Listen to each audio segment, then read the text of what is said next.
Everyone, hope you all are doing well. I am Shilpi. So QNet को एक scam company क्यों कहा गया है? भाई, क्यूनेट एक कंपनी का नाम है जो कि कुछ प्रोडक्ट्स रखती है और वो सेल करती है, वहां तक तो ठीक है।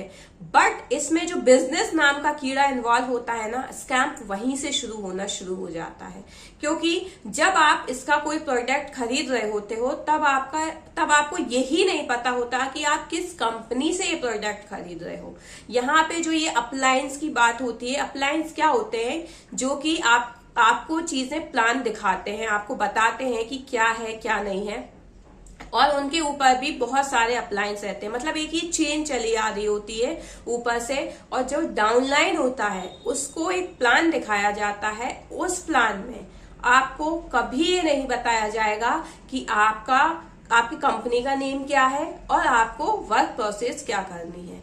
वहां बिठा के सिर्फ और सिर्फ आपको ये बताया जाएगा, पूरा एक स्ट्रक्चर बना के, मतलब एक पेन और डायरी में आपको पूरी चीजें न्यूमेरिकल समझाई जाएंगी कि ऐसा होगा, आप ऐसा करोगे तो ऐसा होगा। मतलब स्टार्टिंग वो ऐसे करते हैं ना कि ये कंपनी है, कंपनी का नेम नहीं होगा, एक कंपनी है जिसमें आपको एज ए डायरेक्ट सेलर बनना है। मतलब कोई बहुत सी कंपनीज ऐसी होती हैं जो एडवर्टाइज पे पैसा खर्च करती हैं, अपने प्रमोशंस पे पैसा खर्च करती हैं। यहाँ पे वो ये सब नहीं करती कंपनी, यहाँ पे वो डायरेक्ट सेलर से कांटेक्ट करती है, और जो भी प्रॉफिट एडवर्टाइज में खर्च करेगी वो, या वो प्रमोशन में खर्च करेगी, वो आपको मिल जाएगा। तो सोचो आपको कितना लमसम मिलेगा, क्योंकि कोई भी एक कंपनी एक प्रोडक्ट को बेचने के लिए कितना पैसा एडवर्टाइज में खर्च करती है ना, प्रमोशंस पे खर्च करती है। और वो 2-4 एग्जाम्पल्स भी दे देंगे, जैसे कि कोई भी प्रोडक्ट का अगर अमिताभ बच्चन ऐड कर रहे हैं तो वो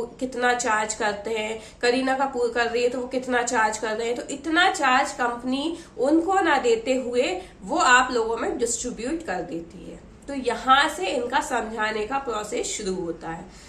तब भी ये नहीं बताते कि कंपनी कौन सी है। भाई, स्टार्टिंग में बताओ ना कि एक क्यूनेट कंपनी है, इसमें डायरेक्ट सेलिंग का काम है, और इसमें ये जो भी अभी मैंने प्रोसेस बताई है, तो इसमें आपको जो है डिस्ट्रीब्यूटर के हिसाब से पैसे मिल जाते हैं। तो जितना आप आगे जोड़ते जाओगे चीजें आपको कमीशन में मिलती जाएंगी। बट ना, यहाँ पे ये चीज तो बताएंगे नहीं। अगर आपने उल्टा पूछ लिया कि ये नेटवर्क मार्केटिंग है क्या, ये MLM है क्या, तो आपसे ही पूछा जाएगा ये क्या होता है। ये ऐसा कुछ नहीं है हमारी कंपनी में, आप ही एक्सप्लेन, मतलब वो उल्टा आपसे एक्सप्लेन करवाएंगे कि भाई ये सब चीजें होती क्या है। वो तो इन चीजों से अवेयर नहीं होते ना, क्योंकि वो जो काम कर रहे होते हैं वो होता है ई कॉमर्स। वो MLM नहीं कर रहे होते हैं, वो नेटवर्क मार्केटिंग नहीं कर रहे होते हैं, वो कर रहे होते हैं ई कॉमर्स। तो अब बहुत से लोगों के दिमाग में ये क्वेश्चन होगा ना कि जब उन्होंने पहले ही बोल दिया कि डायरेक्ट सेलिंग है तो बहुत लोगों को समझ जाना चाहिए। बट वो डायरेक्ट सेलिंग के साथ साथ ये भी कहते हैं कि ये जो बिजनेस है वो ई कॉमर्स का है।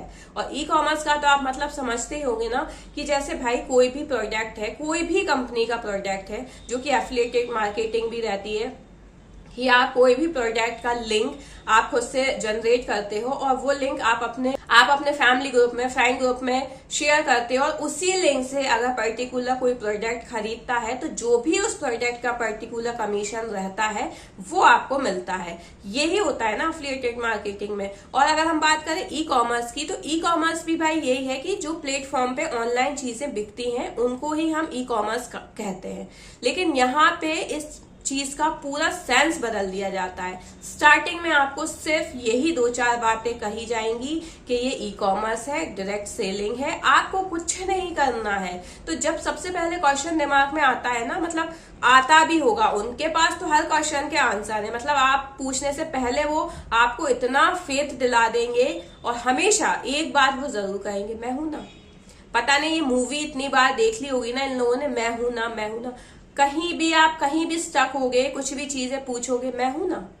बस इस फेथ पे आप पता नहीं कहां से कितने लोन तक पहुंच जाते हो, आपको सेंस ही नहीं रहता है। क्योंकि आपको ये लगता है ना कि वो है ना, बट वहां कोई नहीं होता। जिस दिन आप फंसोगे ना, या जिस दिन आपकी प्रॉब्लम आएगी आप पे, कोई नहीं होगा वहां पे। बात यही आ गई ना कि आप सबसे पहले कंपनी नेम क्यों नहीं बता रहे। तो ये चीज जब आप बाद में पूछते हो ना, जब आपको थोड़ा करते करते वर्क एक्सपीरियंस होने लगता है, जब आप चीजें पूछते हो कि कंपनी का नेम क्यों नहीं बता रहे, तो भाई सीधा कहा जाता है कि इसका अगर आपको हम पहले ही कंपनी नेम बता देंगे तो आप फिर वर्क ही क्यों करोगे, क्योंकि आप फिर गूगल सर्च कर लोगे, यूट्यूब पे सर्च कर लोगे और इन सब प्लेटफॉर्म पे नेगेटिव रिव्यू है।